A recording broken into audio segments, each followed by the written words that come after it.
Mamat, warga Jalan Slamet Riyadi, Kelurahan 8 Ilir, Palembang ini tertangkap polisi dari Polsek Ilir Timur 2 yang melakukan razia di kawasan Kuto Batu. Tersangka ditangkap saat mengendarai sepeda motor dan diberhentikan. Ketika digeledah, ditemukan satu paket kecil sabu yang disimpan dalam mulut tersangka.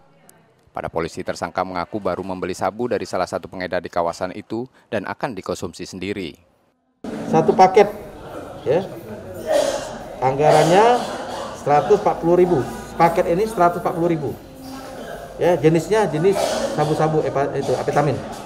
Ya, Undang-Undang Nomor 35 tahun 2009. Pasal 112 ancamannya 5 tahun. Benar, barang bukti itu tadi pengakuan dari tersangka disembunyikan di dalam mulut.